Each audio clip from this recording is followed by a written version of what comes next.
इस वीडियो में बेटा हम क्लास 9th की एक्सरसाइज 12.1 के क्वेश्चन नंबर 4 से 6 हल करेंगे। आपको पता है इस एक्सरसाइज में हम हीरोन का सूत्र प्रयोग कर रहे हैं त्रिभुज का क्षेत्रफल निकालने के लिए। अब क्वेश्चन नंबर 4 देखते हैं। उस त्रिभुज का क्षेत्रफल ज्ञात करें जिसकी दो भुजाएं 18 सेंटीमीटर और 10 सेंटीमीटर हैं तथा उसका परिमाप 42 सेंटीमीटर है। अब की बार ये क्वेश्चन अलग है थोड़ा सा।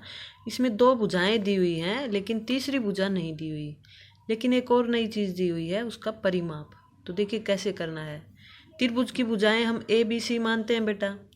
अब दो भुजाएं हैं तो एक को ए मान लेते हैं 18 सेंटीमीटर और दूसरी को बी मान लेते हैं, दूसरी भुजा है 10 सेंटीमीटर। और सी हमें पता नहीं है, तीसरी भुजा हमें नहीं पता है कितनी है, लेकिन उनका परिमाप 42 सेंटीमीटर है त्रिभुज का परिमाप। तो अब त्रिभुज का परिमाप, किसी भी आकृति का परिमाप क्या होता है बेटा? सभी भुजाओं का जोड़, सभी भुजाओं का जो जोड़ होता है वो परिमाप होता है। तो त्रिभुज का परिमाप 42 सेंटीमीटर दिया हुआ है। अब फॉर्मूला क्या होता है त्रिभुज के परिमाप का? ए जमा, अब ये तीन भुजा ए जमा बी जमा सी हैं तो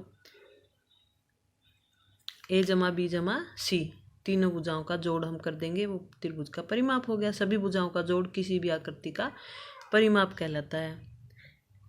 तो ए जमा बी जमा सी 42 सेंटीमीटर है, फॉर्मूला रख दिया है 42 सेंटीमीटर के बराबर। अब ए और बी का मान इसमें रख दीजिए तो सी का मान आ जाएगा। ए का मान रख देते हैं 18 प्लस बी का 10 जमा सी बराबर 42। ये आया 28 जमा सी बराबर 42। यहाँ से सी का मान आ गया 42 माइनस 28 और ये आया 14 सेंटीमीटर। सी का मान भी आ चुका, ए बी सी तीनों के मान आ चुके हैं। तो हम अब त्रिभुज का क्षेत्रफल बड़ी आसानी से निकाल सकते हैं। सबसे पहले हम निकालते हैं अर्ध परिमाप एस, ए जमा बी जमा सी बटे 2। क्या होगा? 18 जमा 10 जमा 14, 18 जमा 10 जमा 14 बटे 2, ये हुआ 42 बटे 2। ये कट कर आ गया 21 सेंटीमीटर। देखिए एस का मान निकलने के बाद हम हीरोन का सूत्र प्रयोग कर सकते हैं। त्रिभुज का क्षेत्रफल होगा हीरोन के सूत्र द्वारा, क्या होता है? S into s minus a s minus b bracket s minus c, ये सभी ब्रैकेट्स में रहेंगे, ऊपर वर्गमूल रहेगा। यहाँ पर बस हमें वैल्यूज़ पुट करनी है। एस की वैल्यू पता है, ए बी और सी की वैल्यू पता है। आइए हम इसमें पुट कर देते हैं। एस यानी 21 ब्रैकेट 21 माइनस एस माइनस ए है 18, फिर है एस माइनस बी यानी 21 माइनस 10, फिर है एस माइनस सी यानी कि 21 माइनस सी आया था 14। इस तरह से हमने ये लिख दिया। इसको सोल्व किया, ये सब ब्रैकेट वाले गुना में है तो 21 गुना 21 में से 18 गए 3, 21 में से 10 गए 11, 21 में से 14 गए 7। इसको अब हमने अभाज्य गुणनखंड बनाने बेटा। 21 को लिख सकते हैं 7 21, 7 और 3 की गुना, और 3 अलग है ही, 3 11 और 7 पहले ही अभाज्य संख्या है तो इस तरह से लिखे गए। अब जो जोड़े में है वो बाहर आ सकते हैं। देखिए 7 2 बार है तो ये जोड़े में हुआ, एक बनकर बाहर आ गया 7। ये 3 भी जोड़े में है तो एक बन के बाहर आ गया 1 3, और वर्गमूल में अंदर बचा 11 सेंटीमीटर स्क्वायर, यानी कि ये आया 21 वर्गमूल 11 सेंटीमीटर स्क्वायर। यही हमसे पूछा था बेटा, त्रिभुज का क्षेत्रफल निकालिए। इसके बाद क्वेश्चन नंबर 6 डिस्कस कर रहे हैं बेटा। पहले एक बार क्वेश्चन नंबर 6 बिल्कुल क्वेश्चन नंबर 4 की तरह ही है। एक समद्विबाहु त्रिभुज का परिमाप 30 सेंटीमीटर, उसमें भी परिमाप दिया था बेटा और इसमें भी परिमाप दिया है, और उसकी बराबर भुजाएं 12 सेंटीमीटर लंबाई की। देखिए यहाँ पर समद्विबाहु त्रिभुज दिया है, यानी कि उसकी दो भुजाएं तो बराबर होंगी। समद्विबाहु त्रिभुज वो होता है बेटा जिसकी कोई दो भुजाएं बराबर हों, और बराबर भुजाएं दी भी हैं 12-12 सेंटीमीटर की। इस त्रिभुज का क्षेत्रफल ज्ञात कीजिए। तो देखिए तीन भुजाएं ए बी सी मानते हैं हम, तो ए का मान 12 सेंटीमीटर ले लीजिए, तो और दूसरी भी बराबर ही है 12 सेंटीमीटर। तीसरी हमें पता नहीं है, लेकिन उनका परिमाप 30 सेंटीमीटर दिया है, यानी कि ए जमा बी जमा सी बराबर 30 सेंटीमीटर दिया है।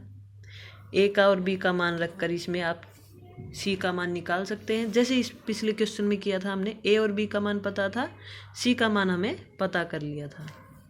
इसी प्रकार से इसमें ए और बी सेम ही है, ए और बी का मान पता है, सी का मान निकाल सकते हैं। ए बी सी तीनों का मान आने के बाद हम हीरोन के सूत्र द्वारा एस और त्रिभुज का क्षेत्रफल निकाल लेंगे और क्वेश्चन बिल्कुल ऐसे ही सोल्व हो जाएगा। ये क्वेश्चन नंबर 4 की तरह ही है, इसलिए इस क्वेश्चन को बेटा आप खुद ही ट्राई करें। क्वेश्चन नंबर 5 है, एक त्रिभुज की भुजाओं का अनुपात 12:17:25 है और इसका परिमाप 540 सेंटीमीटर है। इस त्रिभुज का क्षेत्रफल ज्ञात कीजिए। देखिए, जब भी अनुपात में दिया होता तो हम मान लेते हैं कोई ना कोई मल्टीपल ही होगा। 12, 17 और 25 है इस तरह से, यानी कि कोई ना कोई भुजाएं जो होंगी वो 12 की, एक भुजा 12 की मल्टीपल होगी, एक 17 की और दूसरी तीसरी 25 की। तो हम मान लेंगे, माना त्रिभुज की भुजाएं, त्रिभुज की भुजाएं हैं, अनुपात के हिसाब से मान लिया 12x, 17x और 25x। x कोई भी नंबर हो सकता है और इस x की वैल्यू हम फाइंड आउट करेंगे। परिमाप, त्रिभुज का परिमाप दिया है हमें 140 सेंटीमीटर। अब त्रिभुज का परिमाप क्या होगा, तीनों भुजाओं का जोड़। ये तीनों भुजाएं हमें दी हुई हैं, तो 12x जमा 17x जमा 25x बराबर है 540 सेंटीमीटर। इन सबको आप जोड़ दीजिए, 12, 17 और 25, यह आया 54x बराबर 540 सेंटीमीटर। यहाँ से x का मान आ जाएगा बेटा 540 बटे 54, ये 54 गुना में था तो इधर जाके भाग हो गया, ये कट गया, 10 आ गया। तो यहाँ से x का मान आया 10। x का मान 10 रखने पर हम त्रिभुज की भुजाओं का मान निकाल सकते हैं। इसलिए त्रिभुज की भुजाएं होंगी 12 गुना 10, 17 गुना 10 और 25 गुना 10, i.e. That is 120 centimetre, 170 centimetre और 250 सेंटीमीटर। इस तरह से हमने ये लिख दी। हम ये मान लेंगे, इनके नाम हैं ए बी और सी। ए हो गया 120 सेंटीमीटर, बी हो गया 170 सेंटीमीटर, सी बराबर 250 सेंटीमीटर। क्योंकि हीरोन का सूत्र लगाएंगे तो हमें त्रिभुज की भुजाओं को ए बी सी करके मानना होता है। उसके बाद हम निकालते हैं अर्ध परिमाप। अर्ध परिमाप का फॉर्मूला होता है ए जमा बी जमा सी बटे 2, 120 जमा 170 जमा 250 बटे 2। ये जोड़ा तो आया ये 540 बटे 2 और ये कट कर आएगा, 2 से कट जाएगा 270 सेंटीमीटर। एस की वैल्यू भी आ चुकी है, हीरोन का सूत्र अप्लाई कर देंगे और क्षेत्रफल निकाल लेंगे। हीरोन का सूत्र अप्लाई कर दिया, s into s minus a, s minus b, s minus c. S की वैल्यू है 270, 270 ब्रैकेट एस माइनस ए यानी कि 270 माइनस 120, फिर है एस माइनस बी यानी कि 270 माइनस 170, फिर है एस माइनस सी यानी कि 270 माइनस 250 और ये वर्गमूल ऊपर है। इसको आगे सोल्व करते हैं बेटा। 270 गुना 270 में से 120 गया 150, ये 170 गया तो 100 और ये 270 में से 250 गया तो 20। अब देखिए, पहले 10-10 को हम आराम से बाहर निकाल सकते हैं, बाद में 27 गुना 10 लिख सकती हूँ, इसको 15 गुना 10 और इसको 10 गुना 10 और इसको लिख सकते हैं 2 गुना 10। अब जोड़े में 10 को बाहर निकाल सकते हैं आसानी से। ये 2 10 हैं तो ये बाहर हो के 1 10 हो गया, फिर ये 2 10 के नाम का 1 बाहर आ गया 1 10। ये 10 जोड़े में नहीं है तो बाकी को हम अंदर ही सोल्व करेंगे अभी। अब बाकी बचे हुए का हम अभाज्य गुणनखंड बना सकते हैं। चाहे तो इस लाइन को छोड़ के यहाँ भी अभाज्य गुणनखंड आप बना सकते थे, 270 के, 150 के, 100 के और 20 के वो ज़्यादा लंबे पड़ते हैं, इसलिए थोड़ा हमने छोटा कर लिया इसको। डायरेक्ट भी 270 के अभाज्य गुणनखंड आप बना सकते थे, लेकिन अब हमें 27 के बनाने पड़ेंगे। बस 27 के हुए, 3 निम 27 और 3 3 9 यानी 3 3 3। 27 को लिख दिया हमने 3 गुना 3 गुना 3। 10 पहले ही बाहर आ चुका है, ये 10 भी और ये 15 के होंगे।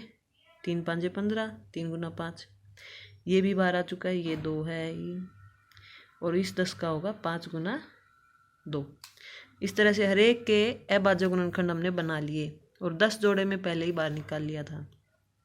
तो ये है बेटा, ये 100 हो गया गुना में वर्गमूल से बाहर निकाल लेते हैं। अभी 3 जोड़े में आया, 1 3 बन के बाहर, ये भी इस जोड़े से 1 3 आ गया बाहर, ये 5 और 5 जोड़े से बाहर आ गया, और ये 2 और ये 2 भी जोड़े बन के 1 ही बन के बाहर आ गया, और वर्गमूल के अंदर कुछ भी नहीं बचा, सब कुछ बाहर आ गया। इसको बस हमें गुना करनी है। 3 3 9 5 45 दूनी 90 90 और पीछे 2 जीरो लगा दी।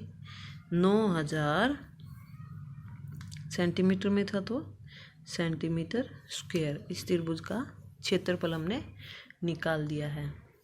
जब भी वर्गमूल में आ जाएं बेटा तो हमें क्या करना होता है, अभाज्य गुणनखंड बनाने होते हैं। चाहे तो आप 270 के अभाज्य गुणनखंड बना लीजिए, 150 के और सबके लिख दीजिए और फिर जोड़े में बाहर निकाल लीजिए, या फिर आपको 0 0 ज़्यादा दिखाई दे रहे हैं तो 2 0, जैसे 100 का वर्गमूल 10 होता है, आप डायरेक्ट भी निकाल सकते हैं, कैसे भी करिए।